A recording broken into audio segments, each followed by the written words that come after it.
टंडो अलाहयर जी ज़रख़ेज़ मिटीअ मां जनम वठंदड़ शहीद नज़ीर अब्बासी खे असांखां जिस्मानी तौरु विछड़े 42 वरे गुज़री विया आहिनि। 10 अप्रैल 1953 में टंडे अलाहयर जे हजाम पाड़े में जान मोहम्मद अब्बासीअ जे घर में जनम वठंदड़ नज़ीर अब्बासीअ लाइ कंहिं सोचियो बि न हो त नज़ीर अब्बासी सियासी तौर ते आलमी सतह ते मञता माणींदो। नज़ीर अब्बासी नंढपण खां ई नज़ीराती सोच रखंदड़ हो। नज़ीर अब्बासी म्यूनिसिपल कमेटी टंडो अलाहयर में नंढिड़े तबिके जो मुलाज़िम हो। नज़ीर अब्बासी म्यूनिसिपल कमेटी टंडो अलाहयर में पोरियत यूनियन जो बुनियादु विधो ऐं समाज जी नाबराबरी ऐं इस्तेसाल ख़िलाफ़ जदोजहद जो आगाज़ कयो।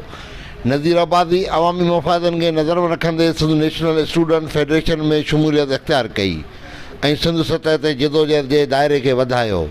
अॻिते हली कम्युनिस्ट पार्टीअ में शमूलियत इख़्तियार कई। नज़ीर अब्बासी हारियुनि मज़दूरनि पोरियतनि लाइ समूरी ज़िंदगी हर महाज़ ते अमली जदोजहद कई। नज़ीर अब्बासी 1978 में हारी अॻवान कामरेड हाशिम गांगरो जे न्याणी हमीदा गांगरो सां शादी कई, जंहिंमां खेसि हिकु न्याणी ज़रका जो औलाद थियो। नज़ीर अब्बासीअ जी वॾी हमीदा गांगरो बि नज़ीर अब्बासीअ सां हर जदोजहद जे ऐं हर महाज़ ते कुलो कुले में मिलाए साथ ॾिनो। नज़ीर अब्बासीअ खे वक़्त जे हुक्मराननि पारां अमली जदोजहद तां दस्तबरदार थियण एवज़ खोड़ सारियूं लालचूं ॾिनियूं वयूं, पर पाण लालचुनि खे ठुकराए जदोजहद खे जारी रखियो। वक़्त जे हुक्मराननि पारां खेसि केतिरा ई दफ़ा गिरफ़्तार करे जेल जूं सख़्तियूं पिणु ॾिनियूं।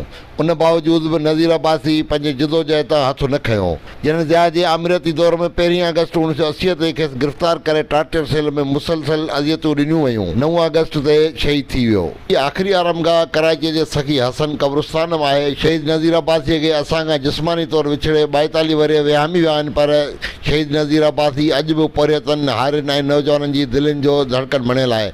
कैमरा टीम सां गॾु ग़ुलाम रसूल दर, सिंध टीवी न्यूज़, टंडो अलाहयार।